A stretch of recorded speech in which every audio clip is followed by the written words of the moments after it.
Hello and welcome to another Revised Common Lectionary Daily Reading. My name is Brandon Waite, and these are today's readings. Our first reading for today comes from Psalm 119, verses 81 to 88. My soul languishes for your salvation. I hope in your word. My eyes fail with watching for your promise. I ask, when will you comfort me? For I have become like a wineskin in the smoke, yet I have not forgotten your statutes. How long must your servant endure? When will you judge those who persecute me? The arrogant have dug pitfalls for me. They flout your law. All your commandments are enduring. I am persecuted without cause. Help me.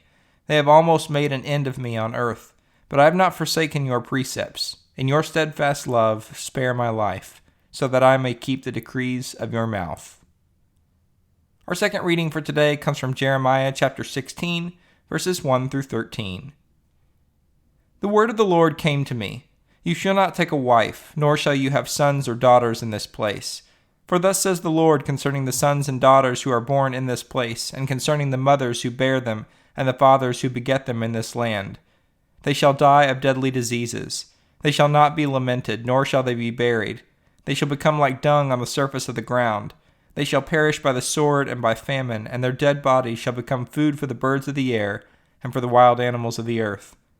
For thus says the Lord, do not enter the house of mourning, or go to lament or bemoan them. For I have taken away my peace from this people, says the Lord, my steadfast love and mercy. Both great and small shall die in this land. They shall not be buried, and no one shall lament for them. There shall be no gashing, no shaving of the head for them. No one shall break bread for the mourner to offer comfort for the dead, nor shall anyone give them the cup of consolation to drink for their fathers or their mothers. You shall not go into the house of feasting to sit with them, to eat and drink. For thus says the Lord of hosts, the God of Israel, I am going to banish from this place, in your days and before your eyes, the voice of mirth and the voice of gladness, the voice of the bridegroom and the voice of the bride. And when you tell this people all these words, and they say to you, why has the Lord pronounced all this great evil against us? What is our iniquity? What is the sin that we have committed against the Lord our God? Then you shall say to them, it is because your ancestors have forsaken me, says the Lord, and have gone after other gods and have served and worshipped them, and have forsaken me and not kept my law, and because you have behaved worse than your ancestors. For here you are, every one of you, following your stubborn, evil will, refusing to listen to me. Therefore I will hurl you out of this land and into a land that neither you nor your ancestors have known, and there you shall serve other gods day and night, for I shall show you no favor. Our final reading for today comes from James chapter 5, verses 7 to 12. Be patient, therefore, beloved, until the coming of the Lord. The farmer waits for the precious crop from the earth, being patient with it until it receives the early and late rains.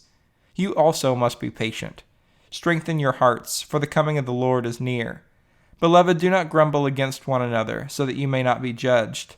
See, the judge is standing at the doors. As an example of suffering and patience, beloved, take the prophets who spoke in the name of the Lord.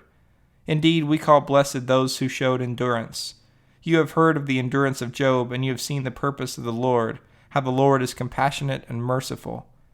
Above all, my beloved, do not swear, either by heaven or by earth or by any other oath, but let your yes be yes and your no be no, so that you may not fall under condemnation. This is the word of the Lord. Thanks for listening. I hope you'll return tomorrow for another Revised Common Lectionary Daily Reading.